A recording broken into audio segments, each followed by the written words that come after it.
Good morning, students. Good morning, madam. Good morning.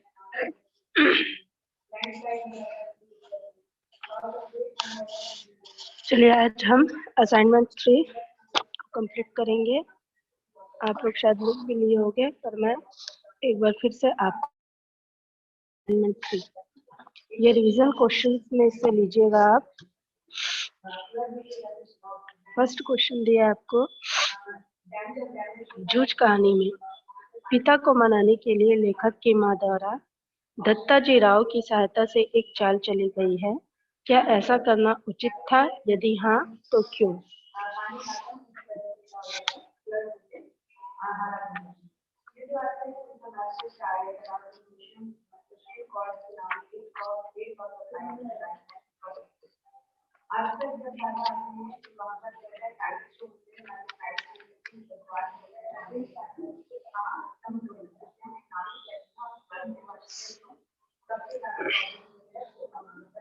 यहाँ पर बता रहा है कि झूठ कहानी में पिता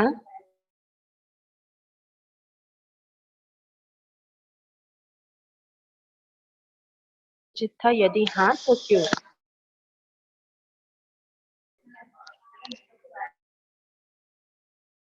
दत्ताजी राव कौन है? जूझ कहानी में जिनके पास आनंद और उनकी माँ जाते हैं उसे पढ़ने के लिए, बोलने के लिए, ताकि वो उनके पिता पर प्रेशर डाले और वो लेखक आनंद को पढ़ने की परमिशन दे दे।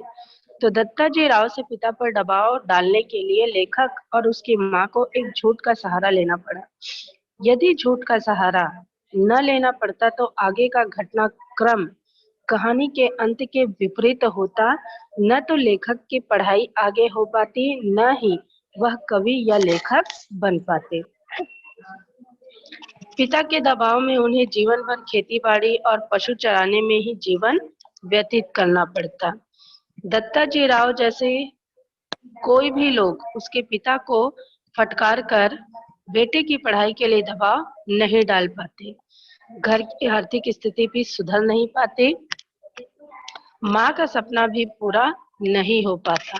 लेखक का भविष्य कवि या लेखक के बजाय जाने किस दिशा में कैसा मोड़ लेता, भविष्य बर्बादी की ओर भी जा सकता था।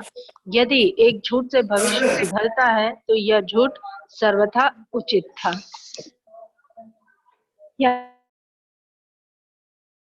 को लेकर जो लेखक और दत्ताजी राव का रवैया सही था, क्योंकि लेखक को छोटी उम्र में ही इस बात की समझ थी कि जन्म भर खेत में काम करते रहने पर भी हाथ कुछ नहीं लगेगा, जो उसके बाबा पितामह के समय था वह दादा पिता के समय नहीं रहा। और जो पिता थे वो आलसी थे, खेती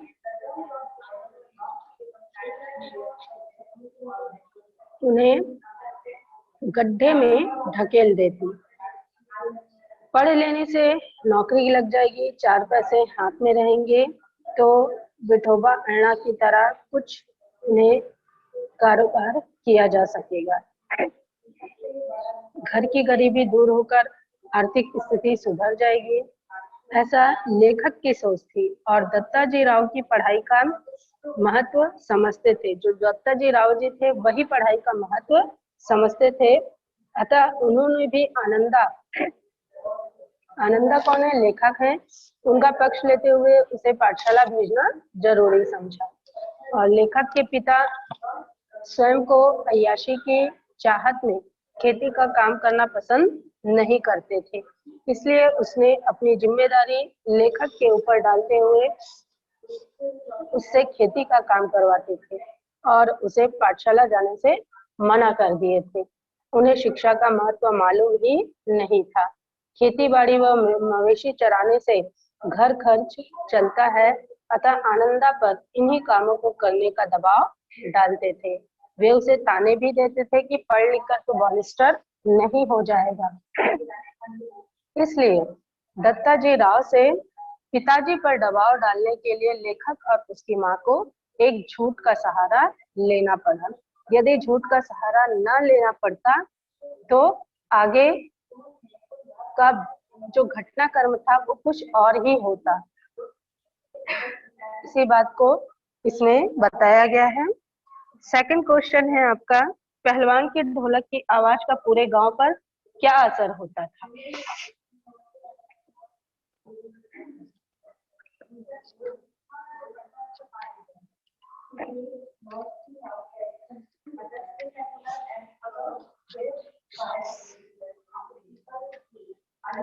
तो जो पहलवान की ढोलक थी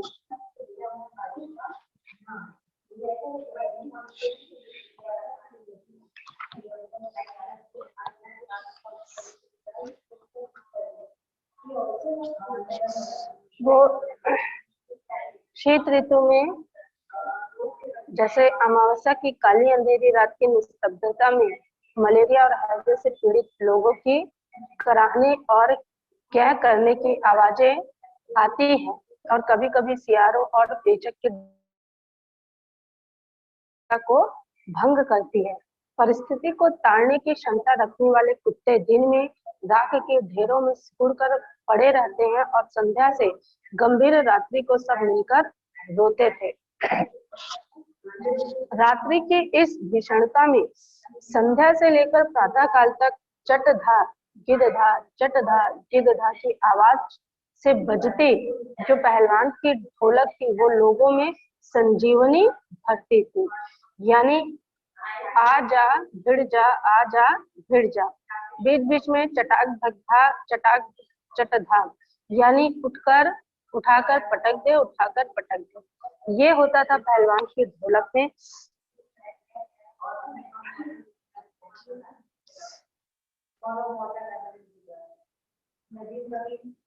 पहलवान की ढोलक की आवाज पूरे गांव पर यह असर डालती थी कि पहलवान की सास पहले से ही गुजर गई थी, उसकी पत्नी भी 2 पहलवान बेटों को जन्म देकर स्वर्ग सिधार गई थी। गांव वाले झोपड़ी बनाकर दे दी थी और लुट्टन अपने पुत्रों के साथ रहने लगा था। गांव के जो नौजवान थे चरवाहों को कुश्ती सिखाते थे और उसके बेटे मजदूरी करने जाते थे। जब गांव में बहुत ज्यादा हैजे मलेरिया से पीड़ित लोग पूरे गांव में फैल गया था तो काफी लोग उसमें चल बसते थे। तो उस दुख को कम करने के लिए पहलवान की ढोलक जो होती थी और रात्रि में कुछ ऐसी खबर ना आ जाए, इससे पहलवान ढोलक बजाते थे। रात्रि की विभीषा को सिर्फ पहलवान की ढोलक ही चुनौती देती रहती थी।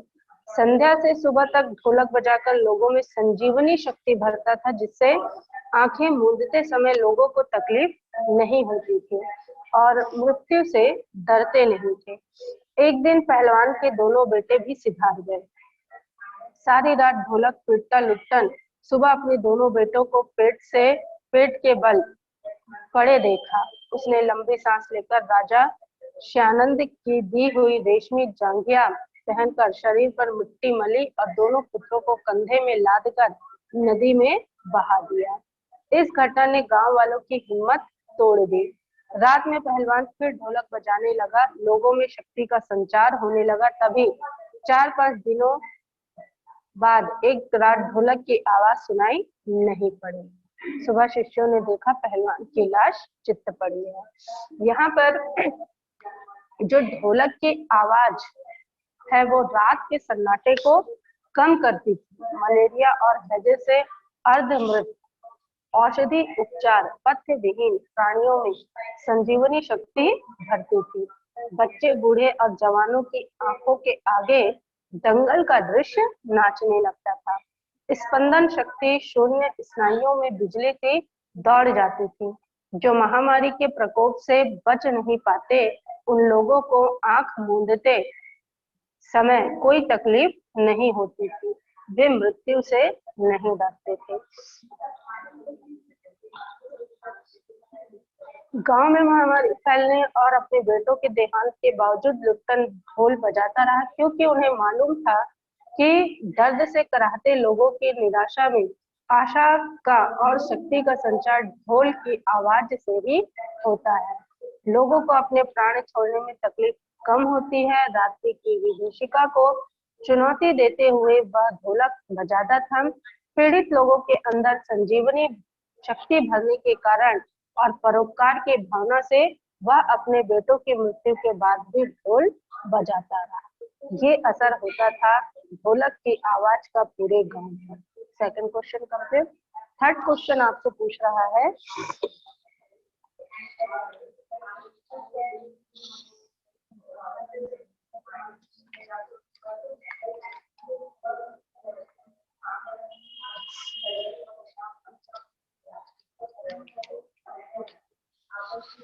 सहर्ष स्वीकारा है कविता किसको व क्यों स्वीकारने की प्रेरणा देती है?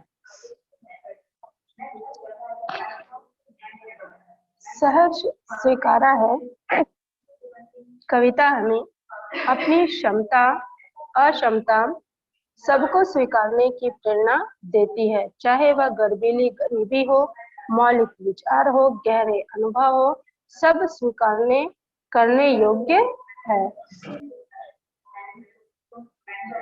सहर्ष स्वीकारा है मुक्ति बोध की एक सशक्त कविता है। इसमें कवि ने अपने जीवन के समस्त खट्टे मीठे अनुभवों, कोमल कठोर अनुभूतियों तथा सुख दुख की स्थितियों को सहर्ष स्वीकारा है। वह अपने किसी भी क्षण को अपने प्रिय से न केवल अत्यंत जुड़ा हुआ पाता है, अपितु हर स्थिति परिस्थिति को उसी की देन मानता है। उसका समस्त जीवन अपने प्रिय की संवेदनाओं से जुड़ा है। उसके भीतर जो प्रेम का प्रवाह है वह भी उसकी प्रिय की देन ही है। परंतु कवि का भविष्य अंधकार में है, इसलिए वह प्रिय के प्रेम को निभा पाने में स्वयं को अक्षम मानता है, अतः वह उसका दंड भी भुगतना चाहता है। वह अंधेरी गुफाओं में निर्वासन का दंड भोगना चाहता है। उसे विश्वास है कि वहां भी उसे अपने प्रिय की यादों का सहारा मिलेगा, चाहे दुख हो अथवा सुख। हर स्थिति में वह स्वयं को अपने प्रिय से जुड़ा हुआ पाता है।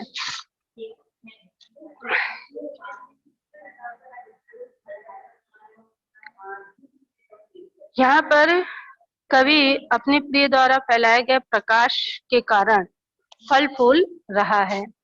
उसे लगने लगा है कि वह अपने प्रिय के आश्रय के बिना बहुत कमजोर हो गया है, अतः वह अपने प्रिय से दूर होकर अंधकार की गुफाओं में खो जाना चाहता है, ताकि वहां रहकर आत्मबल और आत्मविश्वास अर्जित कर सके।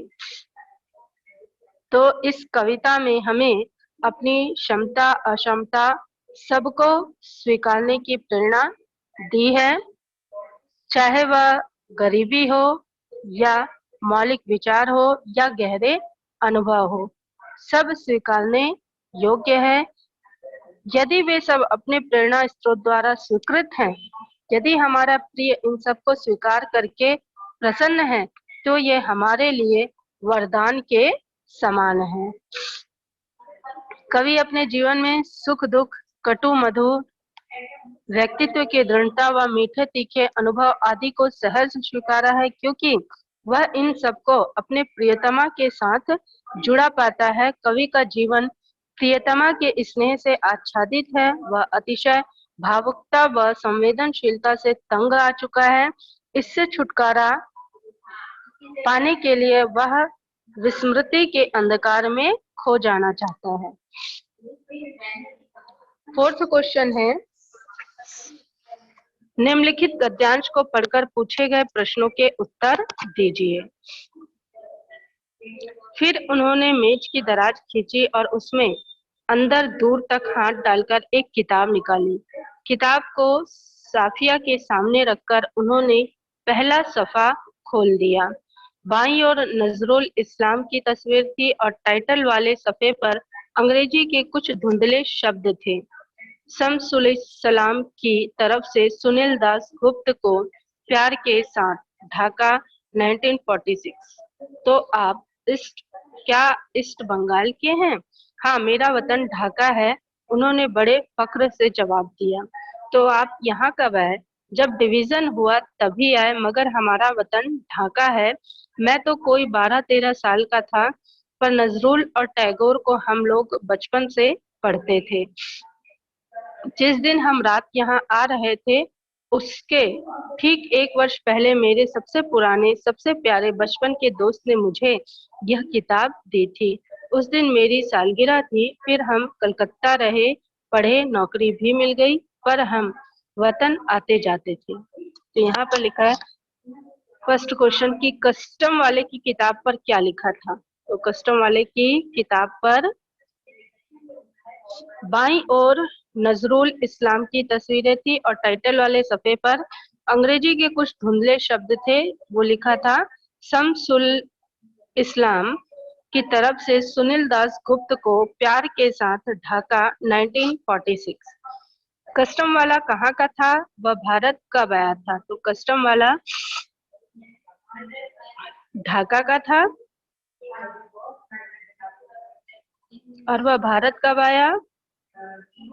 तो 12-13 साल का था, तब वह ढाका आ गया था। कस्टम वाले को यह किताब किसने और कब दी थी?